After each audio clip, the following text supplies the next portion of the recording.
qui a la main là-dessus. Je pense que c'est Livine, mais c'est Ok, bon, ça ouais, c'est enregistre. bon, j'ai lancé. Parfait, merci, merci.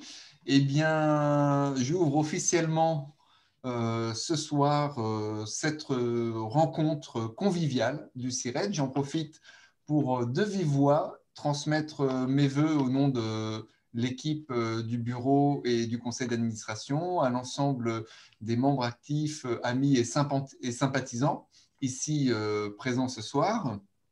Et donc, nous inaugurons ce soir cette rencontre conviviale du CIRET, dont le nom a été pris sur le modèle de l'association Amis, Démocratie et Spiritualité, qui régulièrement propose ce type de rencontre à ses membres et adhérents, dans le but de joindre l'utile et l'agréable. En tout cas, c'est comme ça que je le transpose au sein du CIRET.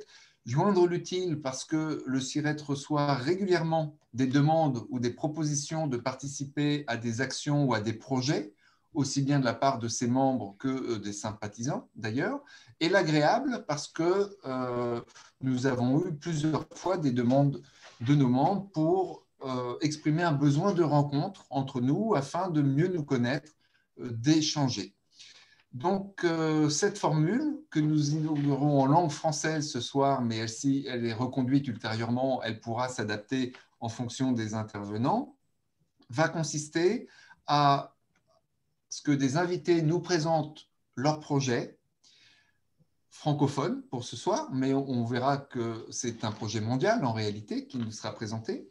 Et je proposerai un déroulé en 3 temps. D'abord la présentation par nos invités de leur projet, une discussion avec les présents autour de leur projet, et puis un échange, je dirais tout azimut, un peu plus large, permettant de remplir cette dimension de convivialité entre chacun. L'idée étant que, nous l'espérons, les personnes qui présentent les projets deviennent pour le futur également membres de notre association.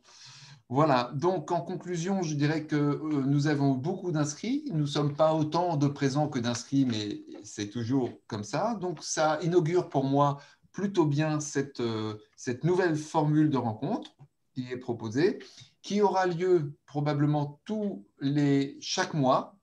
Nous avons déjà une idée pour le mois de février, et l'idée, c'est qu'elle se tienne à 15 jours d'écart de cette réunion mensuelle qui existe déjà du CIRET, qui est pilotée par Jean Fressine, mais qui, elle, est plus axée recherche. Donc, on va avoir une très bonne complémentarité entre les conférences recherche qui ont débuté l'été dernier, qui se poursuivent sur un rythme mensuel, et peut-être cette rencontre conviviale, également mensuelle, mais beaucoup plus axée sur des points pratiques et des projets très pratiques, tels qu'ils vont nous être présentés, par exemple, ce soir. Alors, et je termine par un petit appel, si cette formule se pérennise, vous savez que le but du CIRET, c'est de faire en sorte de donner des espaces d'expression et de pratique à ses membres.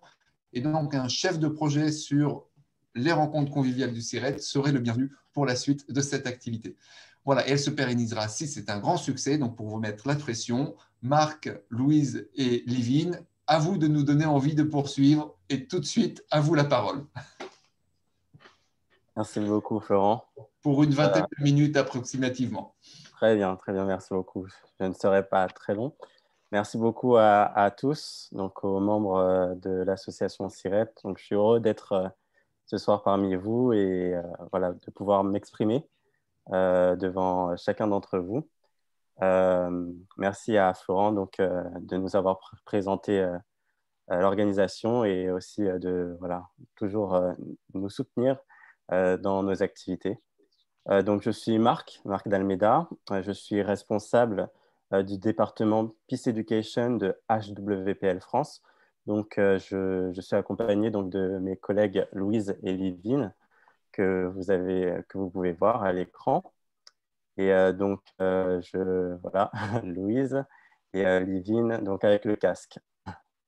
Et donc, je suis là pour vous présenter donc, notre organisation, nos activités et pourquoi pas aussi donc, vous permettre aussi de participer à ces activités avec nous ou du moins de voir aussi comment est-ce que avec l'organisation CIRET, est-ce que nous pouvons trouver des voies d'entente, de collaboration également. Donc, je vais partager un PPT, si vous me le permettez.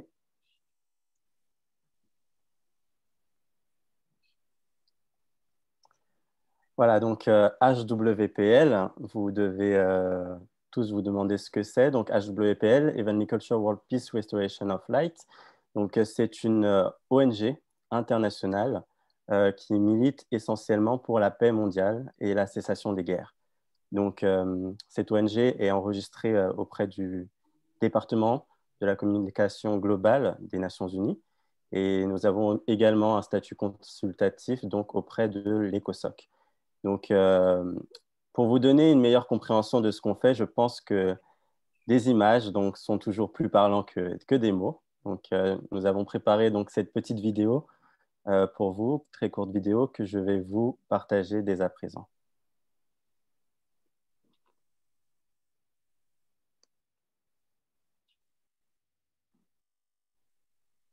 J'espère que vous pouvez tous voir l'écran.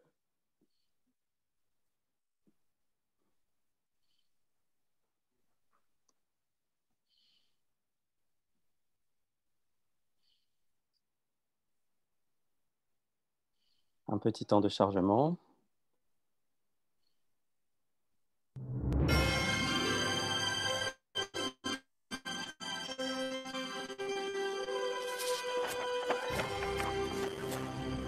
With the proclamation of the Declaration of World Peace on May 25, 2013, HWPL, an NGO associated with the UNECOSOC, was established to create a world of peace free of wars. HWPL is carrying out peace initiatives in 170 countries around the world.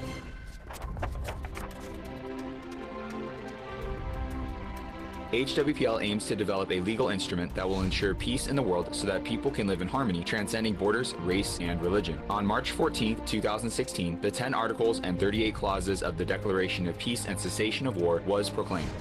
In May 2018, HWPL introduced the DPCW to the UN permanent representatives of 145 countries. Receiving the support from the international community, the DPCW will be submitted to the UN in the form of a draft resolution.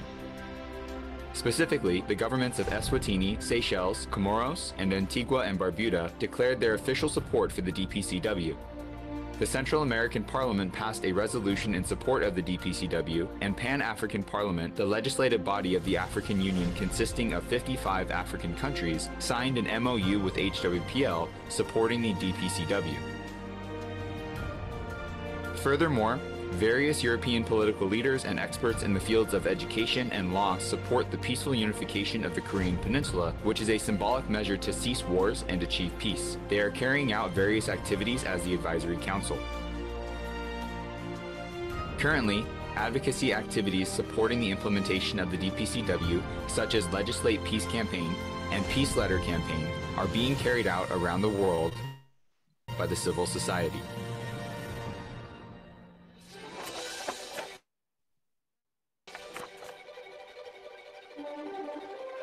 People around the world are becoming one with HWPL and establishing a peace network in the fields of politics,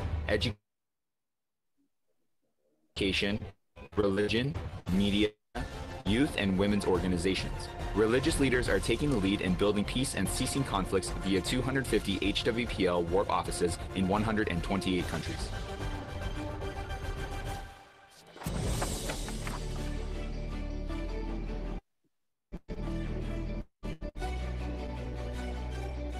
Peace education awakens students' recognition of the value of living as a citizen on this earth in the era of peace.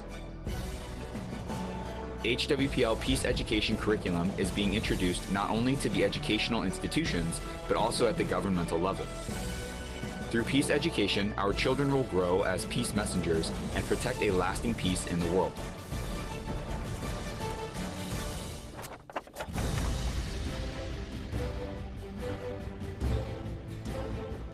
HWPL World Peace Festival to the Family of Peace is a time to witness achievements made for peace and to commit to the work of peace that needs to be done in the future. At the September 18th HWPL World Peace Summit held in 2014, where around 200,000 participants gathered. The implementation of international law for peace and achievement of religious harmony was proposed as the solution to build a peaceful world. At the 4th annual commemoration of the HWPL World Peace Summit held in 2018, MOAs and MOUs were signed with many international organizations, including 5 ministries of education and major media agencies in 12 countries, to spread a culture of peace. Through 30 world peace tours visiting 71 countries, heads of state, prime ministers, chief justices, and religious leaders became a part of HWPL Peace Advisory Council, and journalists around the world became HWPL publicity ambassadors, taking the lead to publicize HWPL's peace activities.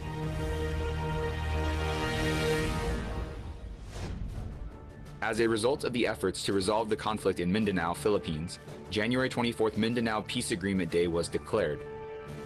Also, HWPL days such as Declaration of World Peace Day and September 18th World Alliance of Religions Day were designated in various countries around the world. The efforts to remember and commemorate peace are being achieved through HWPL Peace Museum, Library, and Peace Park. HWPL is making efforts with the world to cease wars and to leave a world of peace as a legacy to the future generations. The peace movement of HWPL, joined by all people around the world, will change the future of mankind to peace. For a new era of eternal prosperity that everyone has dreamed of, we will follow the path of peace together as HWPL.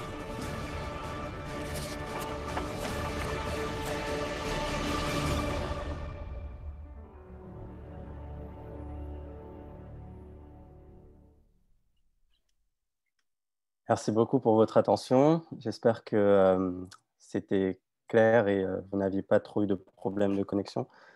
Donc, HWPL, pour vous en dire plus, c'est une organisation, comme je vous l'ai dit, qui travaille essentiellement pour la paix et la cessation des guerres. Donc, HWPL, Heavenly Culture, c'est souvent la première question qu'on me demande. Donc, qu'est-ce que c'est que, pourquoi ce nom, Heavenly Culture? Donc, il y a peut-être certains verront une dimension un peu spirituelle derrière, mais donc Heavenly Culture, ça fait référence donc à la culture du ciel. Donc pourquoi la culture du ciel?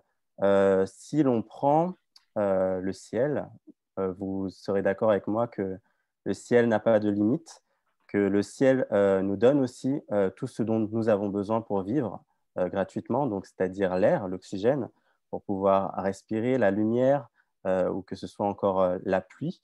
Donc, toutes ces choses nous sont données sans aucune limite et gratuitement à chacun d'entre nous. Et donc, de la même façon, à HWPL, nous pensons que la paix est un droit qui devrait bénéficier à tout le monde, peu importe notre origine, peu importe notre pays, peu importe notre culture. C'est un droit qui devrait être essentiel à tout le monde. Donc, c'est pour cette raison que nous engageons donc des actions à travers le monde entier pour pouvoir justement parvenir à cette paix mondiale. Donc, HWPL, nous travaillons donc en collaboration donc avec 2 organisations que vous pouvez voir, donc IWPG, qui est le groupe international des femmes pour la paix, et donc IPYG, le groupe international des jeunes pour la paix.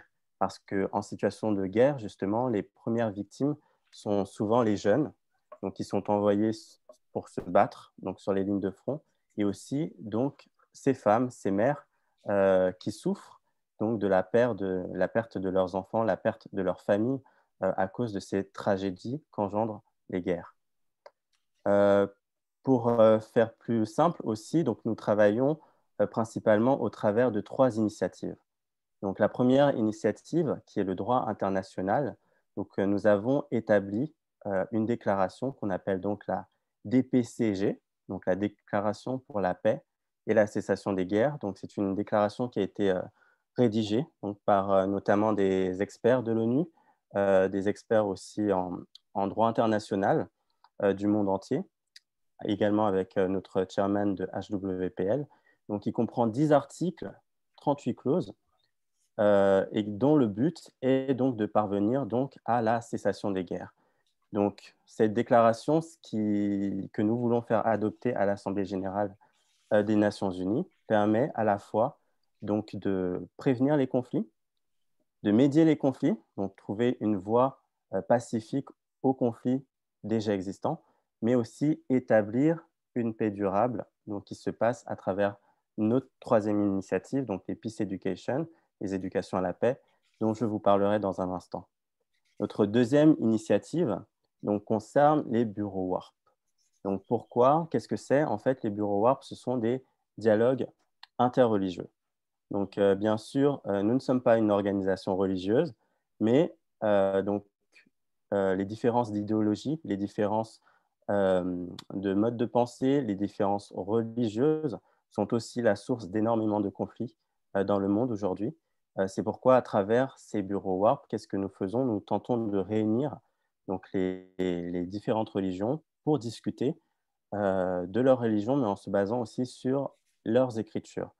Pourquoi? Parce que justement, ces conflits interreligieux sont dus aussi à donc, la mécompréhension de l'autre, parfois la peur de l'autre, l'inconnu tout simplement. Et donc, à travers ces dialogues, nous cherchons à rapprocher les cultures pour qu'elles se rendent compte que, peu importe leur religion, tous prônent la paix et non la violence et la guerre. Donc, c'est notre deuxième initiative. Et notre troisième initiative, parce que même s'il y a un droit juridique donc international en place, même s'il y a une certaine harmonie, cohésion entre les religions, ce n'est pas suffisant pour établir une paix durable. Donc c'est pour ça que nous avons aussi notre troisième initiative qui est les Peace Education. Mais ça, je vous en dirai un mot dans un instant. Next slide. Page suivante, s'il vous plaît. Voilà, donc j'aimerais vous dire aussi donc, deux mots sur notre président, le président de l'organisation. Donc l'organisation est basée actuellement en Corée du Sud. Donc le président est un Sud-Coréen. Donc il faut connaître aussi le background de cette organisation. Donc Monsieur Lee, Man Il-lee, donc c'est un vétéran de guerre, donc de la guerre de Corée. Donc c'est suite à la perte donc de nombreux de ses camarades et de sa famille à travers cette guerre dont il se rappelle, et après avoir connu donc, les atrocités qui sont la conséquence, bien sûr, de ces guerres et de ces conflits armés où des millions d'innocents meurent, tout simplement. C'est pour cette raison qu'il a décidé donc, d'établir cette organisation pour apporter donc, la paix pour son pays, bien sûr, la réconciliation des deux Corées, mais aussi donc, pour la paix mondiale. Et bien entendu, c'est aussi un leader religieux, donc c'est-à-dire qu'il est à la tête d'une église protestante en Corée du Sud. Et à cause de cela, je sais aussi que certaines personnes peuvent aussi donc associer à tort donc HWPL et son église. Donc, Monsieur Lee est un homme de foi, donc il a ses croyances religieuses, mais le travail qu'il entreprend à travers HWPL n'a rien à voir donc, avec sa religion. Et donc, c'est quelque chose qui nous concerne tous et pour lequel nous devons donc tous travailler et œuvrer pour.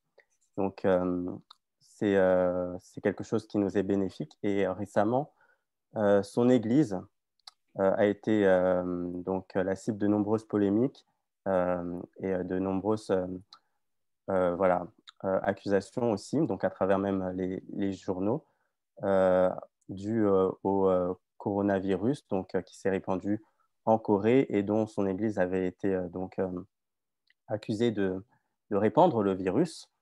Donc, je vous en parle pour des mesures de transparence parce que je veux totalement être transparent avec vous et vous tenir au courant de ces choses. Et étant donné que les médias seront aussi très ambivalents à propos de ce sujet et du travail de paix de HWPL, voilà. Donc, ce sont des polémiques pour lesquelles nous avons fait un recours en justice et dont nous avons reçu aussi donc, une décision de justice très récemment qui a innocenté donc, Monsieur Lee et son Église donc, vis-à-vis de ces accusations. Donc, je pense que c'est important pour moi de vous dire ces choses-là avant toute chose. Et maintenant, donc, la principale raison pour laquelle je suis là avec vous, c'est donc pour vous parler donc, des éducations à la paix que propose HWPL. Donc, ces éducations à la paix, donc, pourquoi sont-elles utiles? Donc, comme le dit si bien l'UNESCO, donc, qui est une organisation avec qui nous travaillons, donc, les conflits commencent dans l'esprit des gens. C'est pour ça que c'est dans l'esprit des gens qu'il faut bâtir les défenses pour la paix. Donc, c'est un texte, une phrase qui est tirée du préambule de l'UNESCO et que nous partageons aussi parfaitement. Donc, nous pensons qu'il est important d'éduquer les personnes à la paix, de les sensibiliser à la paix pour pouvoir justement parvenir à cette paix durable pour tous. Et particulièrement nous, dans nos sociétés, c'est vrai que par exemple en France, nous ne sommes pas en guerre donc, ouvertement contre un autre pays, c'est vrai, mais donc, nous vivons donc, dans une société qui évolue aussi, donc, de par son caractère multiculturel, qui peut parfois aussi donc, engendrer donc, des conflits euh, entre les individus. Donc, ces Peace Education sont là aussi pour apporter donc, cette coexistence, d'apprendre aussi à comment vivre ensemble, tout simplement, peu importe si mon voisin a la même culture que moi ou non, comment est-ce que je peux moi aussi donc accompagner ce développement de la société en devenant moi aussi un citoyen donc, de paix, un citoyen capable donc, de répondre donc, à certaines situations sociétales ou voilà, certains enjeux euh, auprès de ma communauté. Donc, qu'est-ce que c'est que ces Peace Education? À travers les Peace Education, nous souhaitons enseigner des valeurs.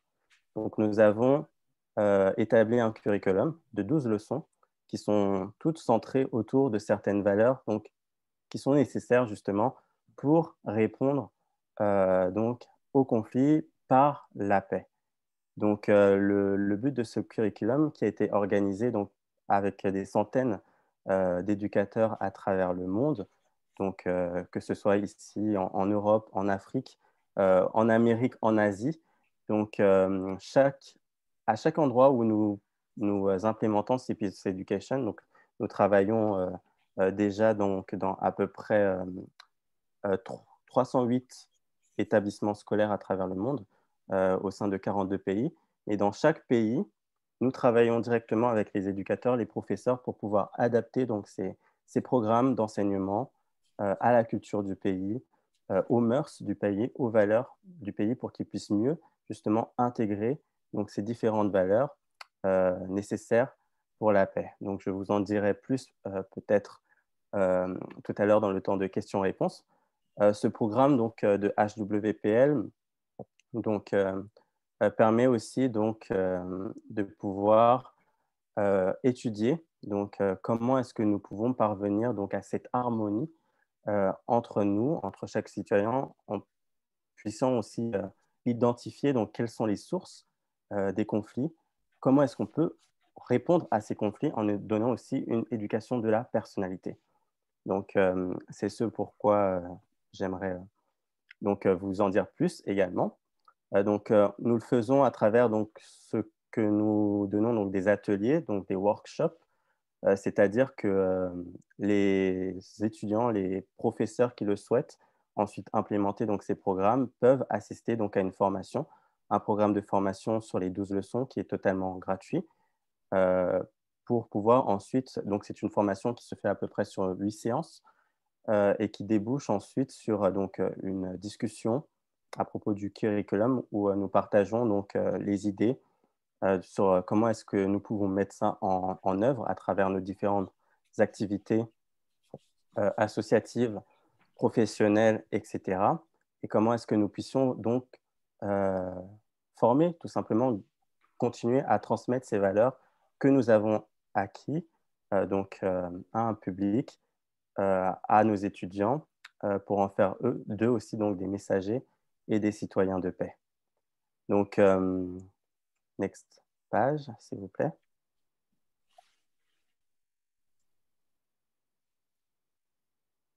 Voilà, donc là, vous pouvez voir aussi donc, nos dernières activités. Donc, vous voyez ici donc, une de nos étudiants, donc, qui est une avocate qui vient de finir récemment aussi le curriculum de Peace Education et donc, qui maintenant vit au Maroc, mais qui continue aussi avec nous donc, d'œuvrer pour ce travail de la paix. Next slide, s'il vous plaît. Donc également, donc oui, ici, monsieur. Donc là, c'était lors d'une dernière de nos webinaires que nous avons organisé donc sur le thème de la paix. Next slide. Voilà, pour finir, donc j'aimerais dire aussi donc l'un de nos objectifs à travers donc la transdisciplinarité que j'ai découvert donc grâce à Monsieur Pasquet et qui est quelque chose qui m'intéresse particulièrement. Donc, je pense aussi que cet échange dynamique donc, entre les sciences humaines, les sciences sociales, les arts, les traditions, etc., que c'est quelque chose qui peut nous permettre de relever les défis actuels de la société. Et pour les Peace Education, donc les éducations à la paix, comme je vous l'ai dit, donc il y a plusieurs manières donc d'enseigner la paix. Il ne suffit pas juste de se retrouver autour d'une discipline qu'on va appeler Peace Education pour pouvoir enseigner la paix, mais c'est quelque chose qui peut se faire par chacun d'entre nous à travers notre quotidien, dans notre vie de tous les jours. Donc, par exemple, je pourrais vous citer, si vous le croyez ou non, donc, mais nous pouvons parler de paix en musique, par exemple. Comment est-ce qu'on peut parler de paix en musique? Donc, à travers l'étude justement des différents instruments qui constituent un orchestre, on peut voir que chaque instrument peut produire un son différent, mais pour que nous puissions créer donc une symphonie harmonieuse, il est important que ces différents instruments puissent travailler ensemble pour justement créer donc cette musique ensemble. Donc c'est un peu cette idée que l'on veut transmettre, où à travers aussi les physiques, la physique tout simplement, peut-être y a-t-il des professeurs de physique parmi nous. Donc je prendrai l'exemple aussi d'un de nos étudiants, donc qui est un professeur au Kenya que je compte bien sûr. 1 kilo, ça fait 1 kilo. Donc la masse reste la même si la densité est différente. Donc de la même façon, vous et moi, nous pouvons avoir une culture différente, une couleur de peau différente, une langue différente, mais nous sommes néanmoins tous égaux en tant qu'êtres humains. Donc ce sont les valeurs que nous transmettons à travers les Peace Education et dont j'aimerais justement vous faire découvrir à chacun d'entre vous. Et voilà, donc si vous avez des questions, donc, je serai heureux de pouvoir y répondre donc, pendant ce temps d'échange et de discussion que nous aurons tout de suite après. Merci à tous pour votre attention. Merci Marc, merci pour cette présentation, ma foi, très enthousiasmante, en tout cas qui moi m'enthousiasme à chaque fois, et notamment ce projet d'une loi mondiale, hein, mais relayé bien sûr par le terrain, par une éducation comme vous venez de le présenter. Alors, je connais un petit peu votre cursus, même si je n'en suis pas encore diplômé ou certifié plus exactement. Et je vais passer la parole à nos membres et faire une petite précision par rapport à l'ensemble du discours. Vous avez dit que la France n'était pas en guerre. Il ne faut pas oublier malheureusement qu'elle est présente sur des terrains de conflit, comme nous l'a malheureusement rappelé par 2 fois l'actualité récente, et notamment au Mali, mais aussi ailleurs. Et donc, même si on n'en a pas conscience, nous sommes malgré tout dans des dispositifs sociétaux et économiques, puisque toutes ces questions sont bien sûr liées. Malgré tout, nous sommes jamais loin de vivre de près ou de loin donc des situations de conflit. Alors, je passe tout de suite la parole au présent qui souhaiterait approfondir ou vous questionner peut-être vous et votre équipe, sur certains des aspects qui ont été abordés jusqu'ici. J'y vais? Oui, je peux y aller? Bonjour, je voudrais m'exprimer du point de vue de la laïcité et de la complexité. Donc, pouvez-vous nous définir ce que vous comprenez par paix? Est-ce que j'ai cru entendre absence de conflit? Vous savez que l'éducation parfois demande de traverser volontairement des conflits, notamment des conflits socio-cognitifs, pour que la personne puisse évoluer. On parle aussi de conflits métacognitifs, c'est-à-dire que sans conflit, l'apprentissage va être impossible. Comment est-ce que ça résonne pour vous?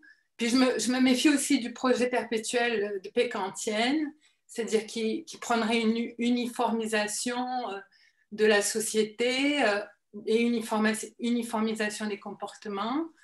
Donc, c'est pour ça que je pense que ce serait intéressant que vous approfondissiez avec nous quel est ce concept de paix. Comment vous le voyez? Qu'est-ce que c'est la paix pour vous? Donc la paix, comme vous l'avez dit, donc ça présente plusieurs aspects. Donc c'est vrai que la paix, c'est l'absence de guerre, donc l'absence de conflit, mais c'est aussi un Est-ce que c'est état. la même chose? Absence de guerre, absence de conflit. Oui. Voilà, c'est ça, absence de conflit. Donc c'est plus donc par rapport à comme je l'expliquais, donc la façon dont nous coexistons, la cohésion au sein d'une société aussi. Donc, ce n'est pas quelque chose de totalement évitable, donc, comme vous l'avez dit.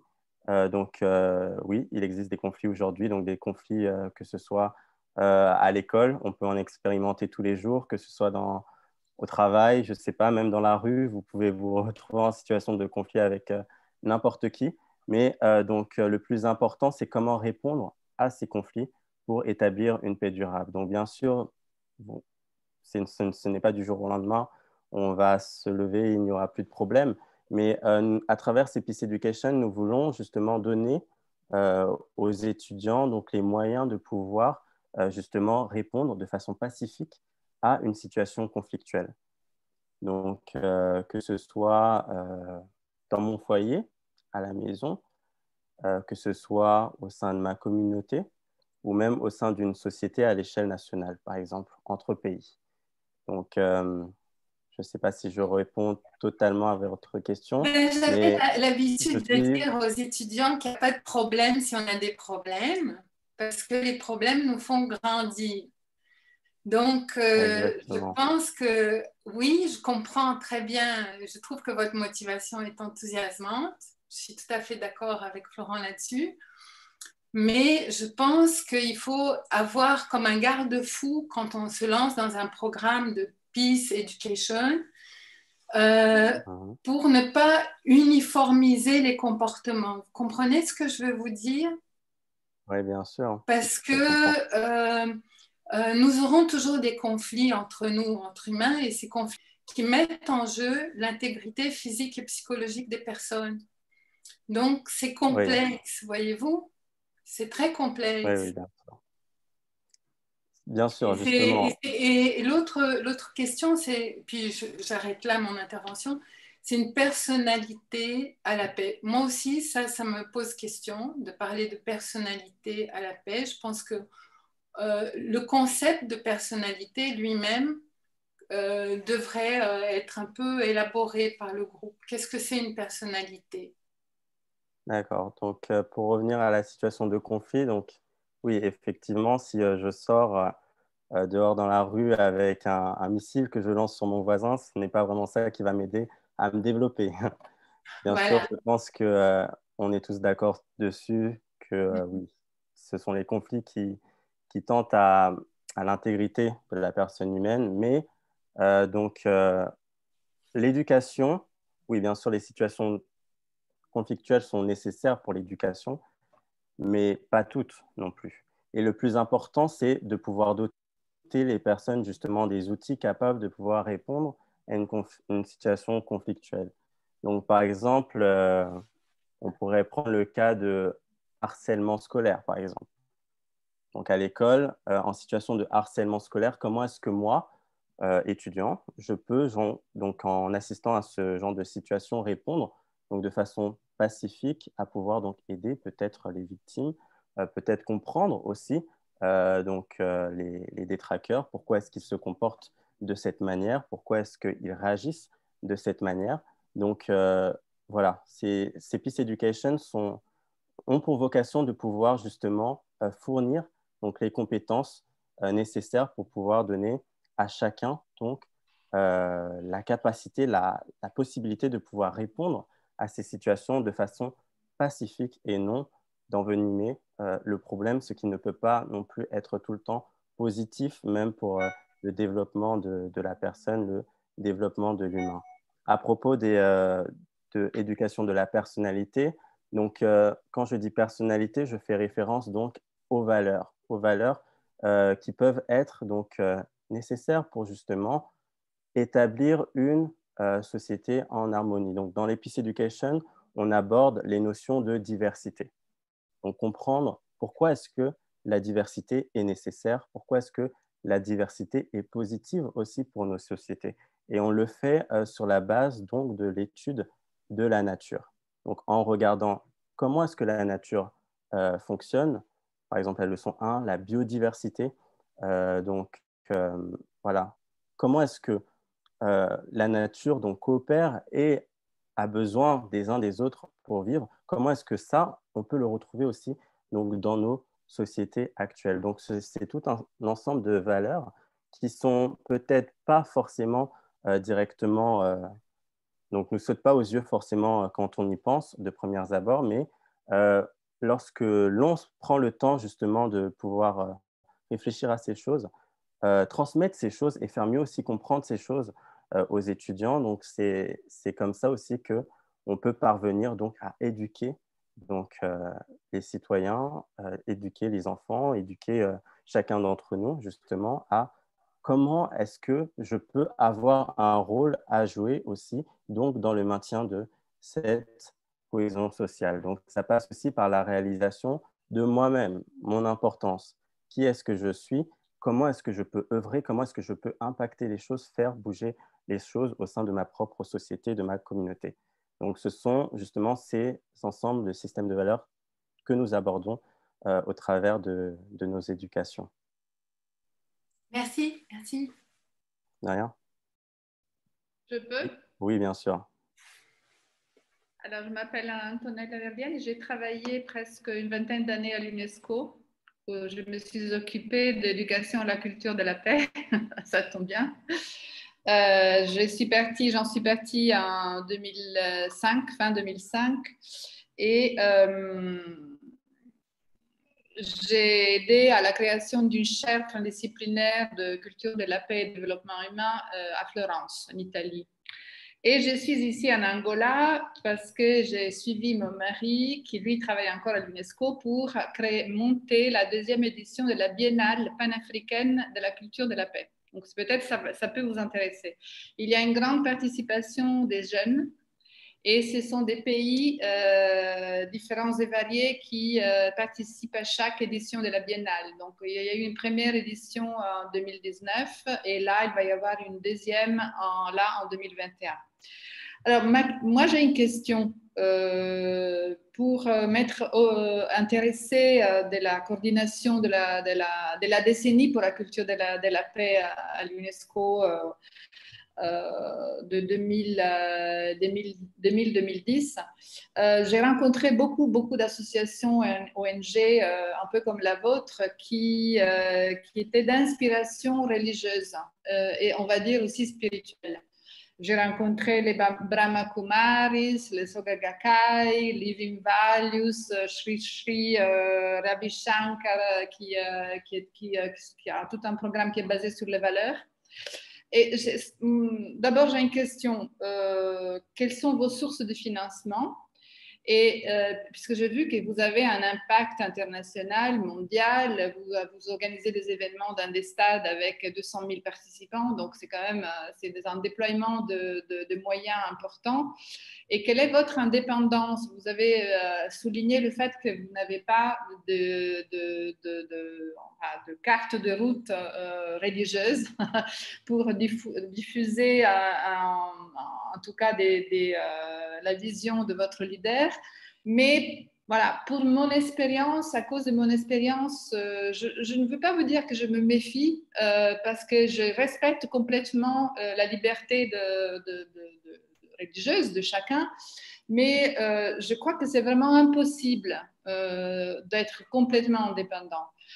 Si je transfère cet exemple à l'éducation, quand on me dit que Steiner, dans les écoles Steiner, alors là, il y a des experts en sciences d'éducation peut-être, quand on me dit que dans les écoles Steiner, on ne fait pas de l'anthroposophie, j'ai quelques doutes.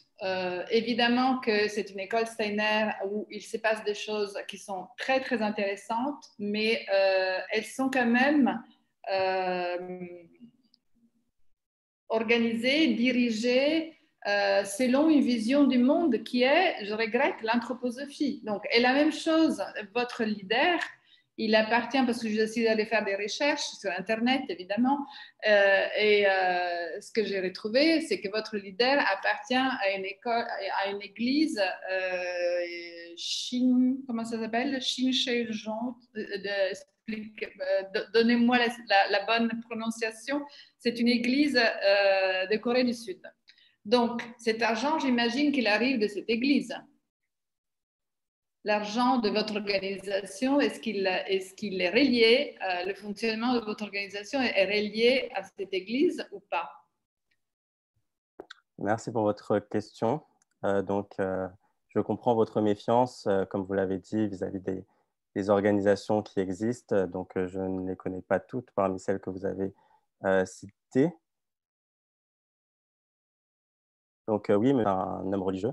Donc, il a bien sûr sa propre église, mais donc HWPL est totalement indépendante de son église. Donc, je ne suis pas membre de son église, donc je ne suis pas une personne religieuse.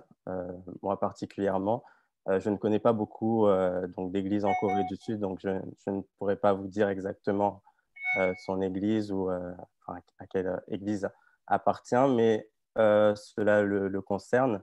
Ce que je crois et ce pour lequel je travaille, donc c'est pour cette organisation de la paix. Donc il me semble que aussi, donc de par l'histoire, beaucoup d'activistes de paix étaient des personnes religieuses. Donc je peux prendre par exemple Martin Luther King, Mère Teresa, Gandhi, enfin bref, peu importe. Et inversement aussi, beaucoup donc de religieux font aussi le travail de la paix. Donc, pour cela, ça lui regarde, excusez-moi. Je ne partage pas forcément les mêmes croyances, mais là n'est pas la question. HWPL, donc c'est une organisation parfaitement distincte.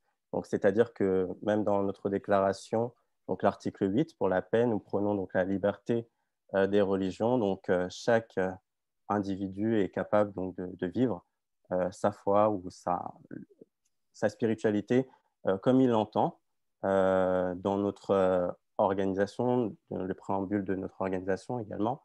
Donc, il est interdit à l'organisation HWPL donc, de mettre en avant ou de prôner une quelconque religion que ce soit. Et ce sont des règles sur lesquelles nous nous attachons particulièrement concernant nos financements. Pour la plupart de ce que nous recevons, donc, ce sont des dons. Donc des dons qui nous sont transmis donc, par des personnes qui soutiennent ce travail de la paix et qui travaillent avec nous. Nous sommes aussi pour la plupart bénévoles. Donc moi, devant vous, je vous parle actuellement, mais ce n'est pas ma principale activité. Donc je travaille à côté, j'ai ma vie professionnelle à côté. Je fais ce travail de façon pleinement bénévole. Donc c'est aussi le cas pour la plupart de mes collègues qui sont ici. Donc voilà, tous les fonds que nous recevons servent également juste à l'organisation d'événements, à l'impression de matériel. pour nos événements. Mais donc, nous ne dépendons pas financièrement d'un État, d'une quelconque organisation, ni même d'une église. Non, nous travaillons seulement avec donc, des personnes qui souhaitent travailler bénévolement pour cet objectif qui nous est cher à notre cœur, c'est-à-dire la paix mondiale. Et c'est pour ça aussi que ces programmes d'éducation que nous dispensons, nous les dispensons aussi de façon totalement gratuite, donc avec les personnes qui sont prêtes justement à œuvrer et qui ont aussi les moyens d'œuvrer, de mettre ces éducations en application donc dans leur école ou leur activité professionnelle ou associative. J'espère avoir répondu à votre question. Oui, merci.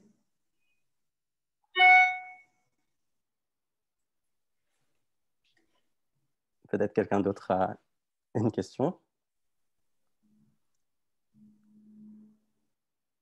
Moi, peut-être. Oui, monsieur Gaston. Oui, Gaston Pinault. Bon, moi, je suis un vétéran de guerre, pour ainsi dire, parce que, non, d'abord, je suis le plus vieux de la bande, là, et puis j'ai vécu la guerre d'Algérie. Et si je suis ici, c'est bon, par engagement dans le SIRET, par amitié avec Florent, et puis aussi par votre intervention. Et je tiens, moi, à vous féliciter de poursuivre cet objectif aussi utopique où tout est à trouver, quoi, hein. Et alors, dans mes efforts, moi, dans cette dynamique de paix, on travaillait en termes éducatifs par des voyages de jeunes. On appelait ça des voyages au pas lent, à pied. On appelait ça des routes de la paix dans des pays à la fois étrangers, et ça permettait beaucoup d'échanges, de dialogues et de rencontres pratico-pratiques avant d'être théorico-idéologiques. Est-ce que vous privilégiez ce moyen formateur du voyage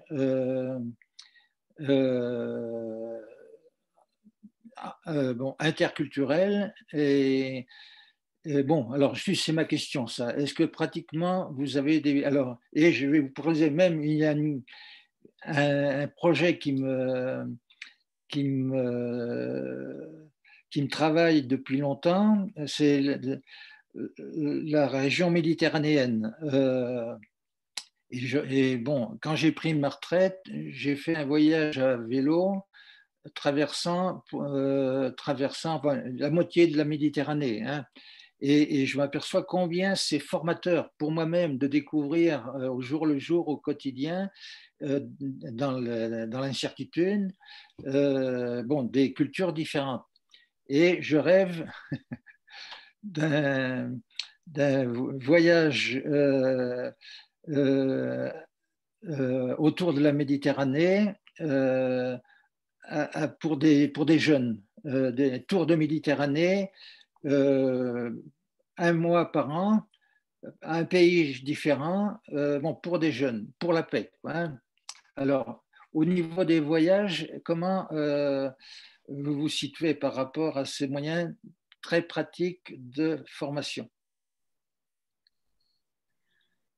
Donc, pour ce qui concerne des voyages, je suis tout à fait d'accord avec vous. C'est très formateur.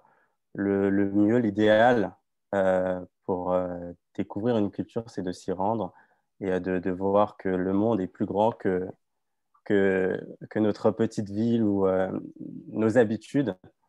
Pour ce qui est des voyages, donc au sein de HWPL, donc je vais vous prendre l'exemple d'un cas concret que je connais bien. Donc c'est en Roumanie. Il me semblait qu'il y avait une dame qui était originaire, enfin qui était en Roumanie également. Donc en Roumanie, ce qui se passe, c'est que nous avons mis en place Peace Education dans certaines écoles, donc avec qui nous collaborons. Et ce qu'on organise, ce sont donc des programmes d'échange scolaire. Donc, c'est-à-dire qu'avec les étudiants de Roumanie, ce que nous avons organisé, c'est un voyage en Corée. Donc, ils s'étaient rendus auprès d'une école avec qui ils interagissaient déjà au préalable, donc échangeaient de façon hebdomadaire donc sur leurs différentes cultures, la culture coréenne qui est très différente donc, de celle roumaine. Donc voilà, ils avaient tous, chacun d'entre eux, donc, une personne avec qui donc, ils échangeaient donc, par, par moyen donc, en ligne, donc, c'est-à-dire vidéoconférence ou l'envoi de lettres, etc.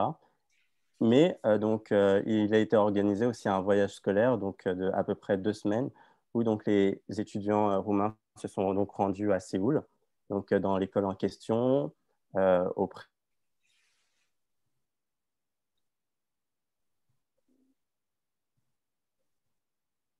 Excusez-moi, je crois que j'ai eu un problème de connexion. Je suis toujours là. Oui. Vous pouvez m'entendre? Oui, oui. Très bien. Donc, je disais, voilà, donc les étudiants roumains se sont rendus à Séoul, donc dans une école où ils ont, donc pendant 1 semaine ou 2, découvert donc la vie là-bas, comment ça se passait, les habitudes alimentaires, les habitudes scolaires, etc. Et de la même façon, les étudiants donc, coréens se sont rendus donc, en Roumanie pour aussi découvrir la vie là-bas. Donc, je pense que c'est un très bon moyen aussi de pouvoir apprendre la tolérance, de pouvoir apprendre la diversité, de pouvoir apprendre la différence aussi, qui sont justement donc, des notions essentielles aussi pour la paix et l'harmonie. Donc, c'est ce qu'on essaye de faire. On l'organise donc, en fonction des écoles, en fonction des moyens disponibles aussi. Pour ce qui est donc du déplacement, hein, je veux dire, la plupart du temps, la vidéoconférence, à travers notre réseau d'écoles avec qui nous travaillons, nous parvenons à le mettre facilement en œuvre, mais pour ce qui est du déplacement, donc, ça dépend donc, de tout le caractère. Donc, voilà, il faut se mettre d'accord avec les parents, il faut donc aussi checker la partie financière, hébergement, etc. Mais oui, c'est quelque chose qui se fait également avec HWPL. Merci.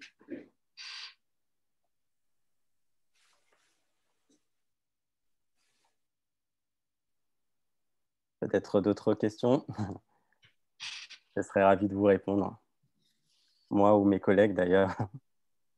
Merci Marc pour cette transparence hein, dans les échanges, d'avoir rappelé que vous êtes la plupart bénévoles, effectivement, d'ailleurs comme nous-mêmes en tant que membres d'une association, en tout cas le CIRED de recherche et d'études.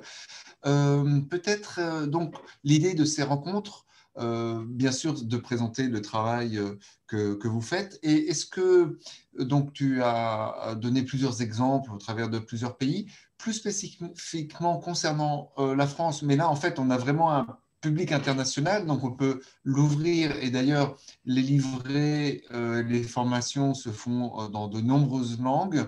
Qu'est-ce qui peut être dit donc, on a compris que c'est une formation avec 12 livrets, etc. Est-ce que ça part à la demande de l'intéressé? Est-ce qu'il y a des sessions qui partent à date fixe? Est-ce que quelque chose est prévu pour la francophonie? Et puis peut-être, comme ici, on a des amis aussi bien au Brésil, en Angola, au Japon, en Roumanie, et j'en oublie peut-être d'autres. Quelqu'un qui serait intéressé pour suivre cette formation, que ce soit parce qu'il est lui-même enseignant, professeur, chercheur, ou que ça rentre dans ses domaines d'intérêt, qui contacter, comment ça peut se passer, combien ça coûte, etc. Oui, merci Florent. Donc, pour ce qui concerne donc, justement ce travail des Peace Education en France, donc, c'est quelque chose que nous débutons. Donc, actuellement, donc, nous travaillons à mettre en place justement les ateliers dont je vous ai parlé tout à l'heure, donc qui sont des workshops. Donc, ce sont des choses qu'on fait déjà à l'étranger et qu'on va commencer en France. Donc, d'ici le mois de février-mars, à peu près. Donc, les dates ne sont pas encore fixées. Nous sommes toujours en train de recueillir donc, les inscriptions pour les premières séances, je dirais. Donc, c'est une formation qui est totalement gratuite, bien entendu. Et donc, si vous souhaitez y participer, donc, il suffit juste de s'inscrire en contactant l'un des membres donc, de mon organisation, HWPL. Bien sûr, je vous transférerai donc, nos coordonnées à travers Florent Pasquier s'il le veut bien, où je les afficherai donc, ici en fin de séance pour que vous puissiez y avoir accès. Donc, ce que l'on demande, c'est juste de la motivation. Donc, ceux qui souhaitent vraiment suivre ce programme, donc, le plus important, c'est d'y aller au bout. Donc, c'est à peu près 8 séances. À la fin de la séance, vous recevez donc un diplôme éducateur à la paix. Et donc, vous pouvez aussi donc, également donc, bénéficier donc, du réseau de HWPL donc, pour discuter avec d'autres enseignants, éducateurs à travers le monde de comment est-ce qu'ils mettent en œuvre justement ces Peace Education et voir peut-être vous aussi à votre niveau, comment est-ce que vous pouvez aussi œuvrer pour ça. Donc, ce n'est pas forcément enseigner donc, à des étudiants, des élèves, etc. Donc, il y a plusieurs façons de pouvoir participer à ce travail de la paix. Nous avons aussi quelques webinaires qui sont prévus, donc, dont je vous communiquerai aussi également les dates, donc, particulièrement pour la France et l'Europe. Donc, les webinaires seront organisés fin février, début mars. Là, si vous voulez peut-être en savoir plus sur l'organisation, il y a un webinaire qui est organisé donc, le 24 janvier prochain, qui est le jour de la journée mondiale de l'éducation. Et donc, ce sera un webinaire, mais qui concernera donc, la région asiatique et Moyen-Orient. Donc, si jamais ça vous intéresse, je serais quand même ravi de vous inviter à ce webinaire. Donc, en février, début février, donc, il y aura un webinaire sur l'Afrique aussi. Peut-être Madame Antonella sera intéressée pour voir aussi les activités qui se font en Afrique. Et voilà, en France, ce sera donc début mars. Donc voilà, si vous êtes intéressés, j'espère que beaucoup d'entre vous seront intéressés donc, par découvrir ce que c'est exactement que ces Peace Education, ces éducations à la paix. Et si vous souhaitez aussi donc, suivre ces ateliers, donc, je serai ravi donc, de vous répondre donc, par email ou voie téléphonique. Donc, je vous laisserai donc, toutes les coordonnées de l'organisation. Merci Marc. Peut-être dans un premier temps, si vous voulez les mettre dans le chat, comme ça chacun va pouvoir les récupérer. Et Livine, qui a l'autorisation d'écrire sur la liste du CIRET, pourra transférer. Alors il faut rappeler ces coordonnées à chaque fois. Je me suis aperçu que la nouvelle version anonymise l'auteur de l'envoi, donc il faut juste remettre son mail quand on envoie un message. Très bien, l'heure avance. On s'approche petit à petit de notre troisième et dernière partie. Mais avant, je voudrais demander, parmi les auditeurs et ceux qui viennent de nous rejoindre depuis tout à l'heure, qu'on salue bien, et on est content de les voir, est-ce que vous souhaitez peut-être faire des retours à nos invités, hein, c'est vraiment, ce soir, c'était... voilà, main dans la main. Ou peut-être vous-même, HWPR, vous avez envie de poser des questions aux membres et sympathisants du CIRET. Mais Samuel, tout de suite, on t'écoute, Samuel. Bonsoir, bonjour tout le monde. Je suis Samuel Pinheiro de Brésil. Et c'est juste un partage avec les groupes. Pardon mon français, mais je vais essayer de partager avec vous. J'ai passé l'année dernière en France avec la supervision du professeur Florent Pasquier. Je suis doctorante en éducation environnementale au Brésil. Et avec l'invitation de l'organisation, j'ai commencé cette intente qui apprentissage, cette curriculum de 12 leçons. Je suis la 8, la leçon, la 8, la leçon 8 maintenant. Et je peux apprendre beaucoup de choses.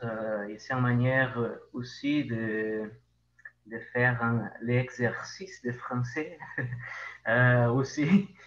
Mais les valeurs, les valeurs sur la diversité, et la tolérance et les dialogues de savoir et, les dialogues entre différentes cultures. Mais je ne suis pas pendant les parcours d'apprentissage. Je ne suis pas tout le temps d'accord avec toutes les choses qui sont posées, mais je pense que c'est une manière de me mettre en réflexion pour cette question, comme la laïcité, comment nous pouvons penser la laïcité en l'école, en un curriculum, et aussi les conflits. Parce que je pense que, comme Marianne a dit, les conflits sont aussi importants pour pour maintenir la diversité aussi. Les conflits des idées, les conflits de différentes approches et savoirs sont part les dialogues. Mais c'est juste un partage. Merci beaucoup pour cette séance conviviale d'aujourd'hui. Merci pour ton témoignage, Samuel. Avant de basculer sur la dernière partie, qui sera un échange beaucoup plus libre entre nous, et on coupera l'enregistrement à ce moment-là, pour rester vraiment dans cette mémoire centrée sur ce sujet qui nous a fait nous rencontrer. Est-ce que certains d'entre vous, dans un sens comme dans l'autre, hein, ont envie de dire encore quelque chose? Oui, Hubert Landier, j'aurais une question à poser. Cette association a donc une vocation mondialiste, la paix dans le monde, la paix mondiale, mais quelle est l'influence qu'elle exerce éventuellement dans des pays qui sont grandement concernés par ces problèmes liés à la paix, que sont la Russie et la Chine, notamment?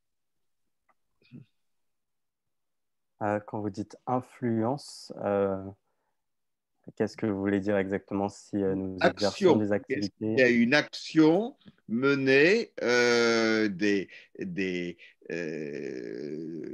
même que vous exercez une influence, une action en France. Est-ce qu'il y a une action qui est menée dans des pays tels que la Russie ou la Chine? Bien sûr, donc ces programmes de Peace Education, donc nous les dispensons à travers le monde entier, donc aussi en Russie, en Chine. Je vous avouerai qu'il faudrait que je me renseigne exactement. Si vous voulez que je vous donne le nom d'une école avec qui peut-être on travaille ou des personnes qui nous travaillons, je serais ravi de vous envoyer ces informations plus tard. Après HWPL, oui, donc nous avons justement vocation à travailler dans le monde entier sur toutes ces situations de conflit au travers des 3 initiatives donc, que je vous ai présentées plus tôt. Donc, c'est une organisation qui est très récente. Donc, c'est-à-dire qu'elle a été fondée en 2013. Donc, c'est vraiment récent par rapport à d'autres organisations. Mais ce que je peux vous dire, c'est qu'en 7 ans, justement, en plus de 7 ans maintenant, hein, donc, nous avons su déployer nos activités donc, dans plusieurs pays à travers le monde. Donc, influence, je ne sais pas si vous voulez dire qu'on peut renverser les choses ou pas, donc pas directement.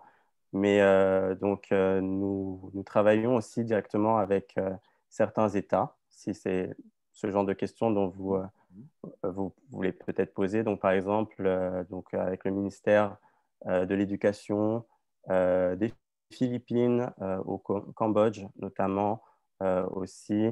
Guatemala, nous avons signé aussi donc, des accords, des MOU, mémorandums d'accord et des mémorandums d'entente avec des commissions nationales de l'UNESCO, donc particulièrement en Afrique aussi, donc le Mali, avec qui nous sommes en cours de développement, la Côte d'Ivoire, qui nous avons signé un MOU également et nous dispensons donc ces éducations, nous allons les dispenser dans le réseau des écoles associées de l'UNESCO, les Comores, la Gambie aussi. Voilà, donc nous continuons à essayer de faire découvrir ces initiatives au monde et aussi demander aussi le soutien à certains politiques pour la déclaration pour la paix mondiale, pour la paix mondiale et la cessation des guerres. Donc, pour vous parler de ma propre expérience, nous avons aussi c'était en 2018, signé aussi un MOU avec le Parlement panafricain, qui s'est engagé à soutenir cette déclaration. Donc, c'est un travail qui se fait petit à petit, mais qui commence du moins à porter ses fruits, je dirais. Merci. Merci. Édouard, tu avais mis une phrase dans le conversé. Peut-être tu peux la lire pour tout le monde, pour ceux qui ne l'auraient pas vue. Est-ce que si je parle, on m'entend? Oui, on vous entend parfaitement. Ah, parfait. Ma question, c'est dans les mises à disposition des dynamiques culturelles dans les pays, est-ce qu'on creuse la dimension des minorités et de leur ostracisation qui est souvent sur plusieurs siècles? Je vais parler des Tziganes en Europe centrale, qui sont à cheval sur Bulgarie, Roumanie, Slovaquie, Tchéquie, des Kurdes au Moyen-Orient ou des Berbères qui ont été en partie écrasés culturellement, que ce soit au Maroc, en Algérie ou en Tunisie ou en Libye. Et donc, comment est-ce que vous abordez ce problème des minorités ostracisées qui alimentent des conflits récurrents et qui sont complexes à traiter? C'est vrai, exactement. Pour tout vous dire, je ne dirais pas que nous répondons directement à ce problème. Donc, c'est-à-dire nos 3 initiatives principales, je vous les ai présentées. Donc, pour ce qui est des conflits géopolitiques, parfois, ou les conflits justement identitaires, etc. Donc, ce n'est pas quelque chose sur lequel nous agissons directement, mais nous essayons d'y agir indirectement, justement, en rappelant justement l'importance de l'éducation. Et c'est pour ça aussi que cette éducation à la paix est nécessaire, justement, pour pouvoir justement faire valoir aussi le droit de ces minorités, peu importe là où elles se trouvent dans le monde. Donc, il est important d'en parler, il est important de sensibiliser les gens à propos de ça et de les éduquer aussi à propos de ces choses. Et c'est là où le rôle, je dirais même essentiel, des Peace Education, des éducations à la paix, intervient. Mais Merci. Rien. Merci beaucoup. Florent, est-ce que je peux ajouter quelque chose? Oui, je crois je proposerai une conviviale après, une autre fois, parce qu'on arrive. Moi, ce que je voulais proposer, c'est que, donc, comme quoi c'est vraiment passionnant, puisque les questions n'arrêtent pas. Oui, bien sûr, on continue, on dit qu'on arrête dans 10 minutes, quoi qu'il en soit, et on se programmera autre chose. Non, mais vas-y, bien sûr. Le CIRET a compté parmi ses membres, je ne sais pas s'il était fondateur, mais Pierre Weil, que tu as connu et dont tu as suivi la formation. Je pense Mariana aussi, je ne sais pas. En tout cas, Non, moi, c'est un autre courant.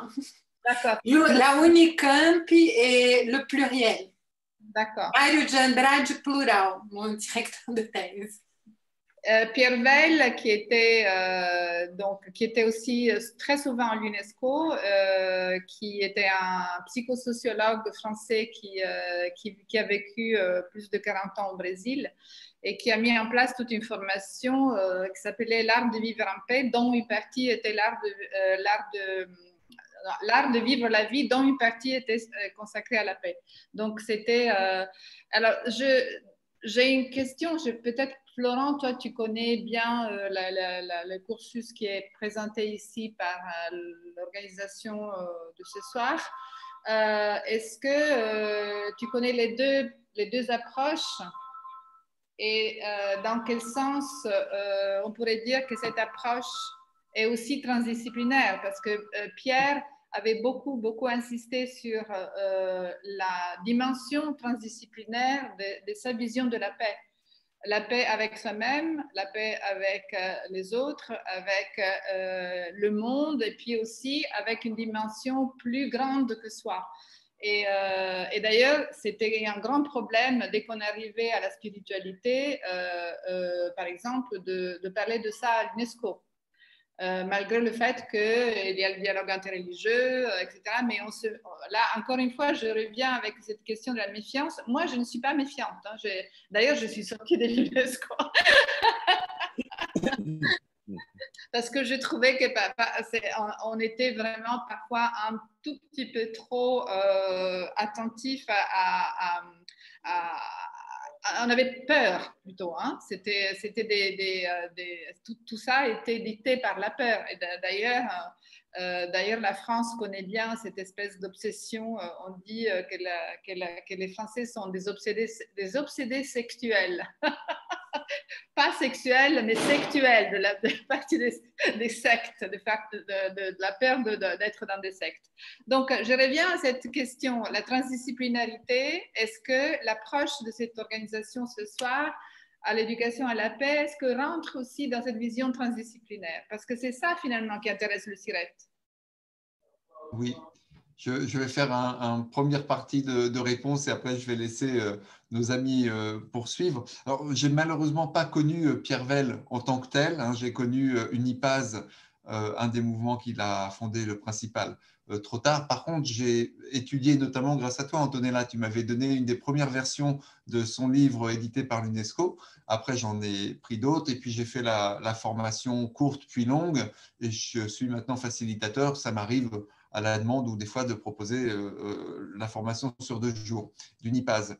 Alors, la proposition de HWPL, je ne l'ai pas suivie intégralement, donc je ne peux pas répondre, c'est pour ça que je laisserai répondre. Ce qui m'intéresse, c'est que chaque fois qu'HWPL parle de son programme, il dit les éducations à la paix, ce qui me montre plutôt que l'éducation à la paix.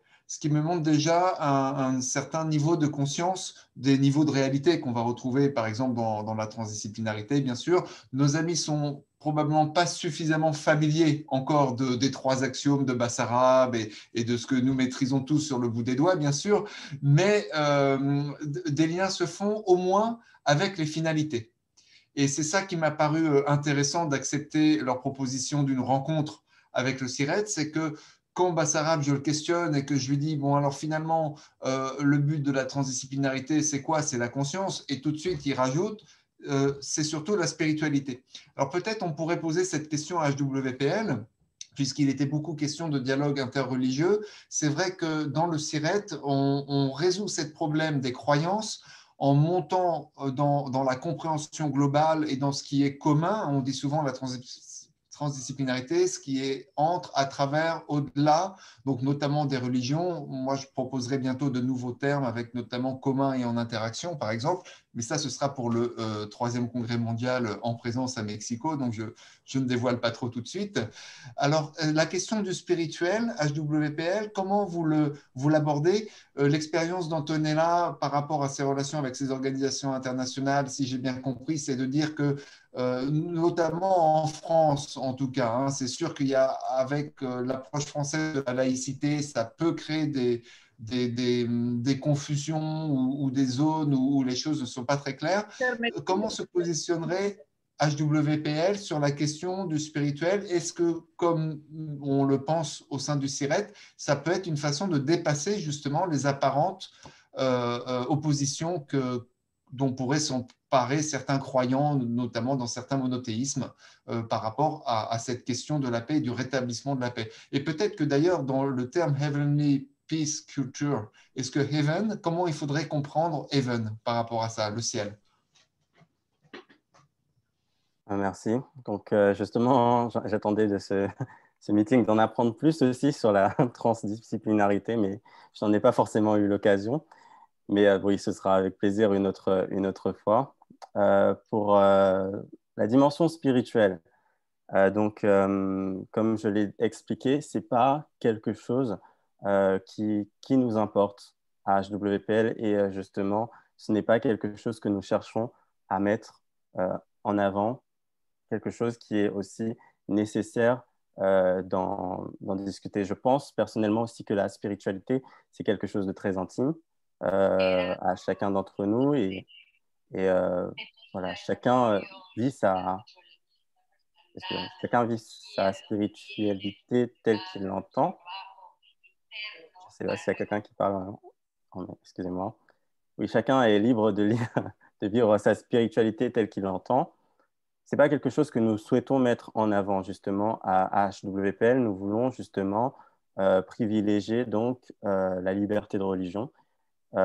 Ce que nous voulons faire, c'est plus insister sur le fait de faire réaliser aux personnes que justement une religion donc, est une différence, certes, mais ce n'est pas quelque chose qui doit être utilisé pour nous opposer les uns aux autres. Mais c'est quelque chose que l'on peut tout à fait accepter, peu importe comment on le vit, on l'entend. Donc, ce qu'on essaie de transmettre, c'est, par exemple, à travers l'une de nos leçons, la considération, c'est de voir justement, d'essayer de comprendre l'autre, se mettre à la place de l'autre, comprendre l'autre, pour justement pouvoir trouver donc une entente pour vivre de façon en cohésion et en harmonie. Donc, oui, nous ne mettons pas l'accent sur la religion ni la spiritualité. Donc, ce genre de conviction profonde spirituelle, donc, ce n'est pas quelque chose qui nous importe directement à HWPL. Merci Marc pour cette réponse. Il y a encore deux personnes qui demandent la parole et puis après je vous proposerai, oui Marc, tu es la première des deux. Oui. Et ensuite Frédéric. Par contre, je vais être rapide. Voilà, s'il te plaît, de façon. C'était juste pour donner la terminologie, une terminologie transdisciplinaire qui m'a beaucoup intéressée de René Barbier, de spiritualité laïque. C'est-à-dire qu'on peut comprendre la spiritualité comme la racine d'une culture, sa tradition. Il y a plusieurs cultures.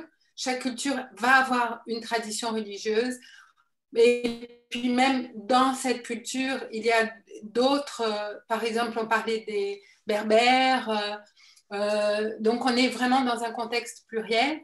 Et pour pouvoir en parler, et pouvoir écouter aussi ces cultures, parce que les cultures ne sont pas toutes porteuses de paix, les cultures peuvent être porteuses de violence, de ressentiment, etc. Est-ce qu'on ne peut pas parler de spiritualité laïque? C'était un des souhaits de René Barbier quand il a créé l'ISSM, l'Institut supérieur des sagesses du monde. C'est-à-dire qu'il voyait que les cultures peuvent être porteuses d'une sagesse. Et qu'est-ce que c'est cette sagesse? Bon, tout ça, ce sera pour une prochaine fois où vous pouvez me passer un mail et puis on peut en discuter.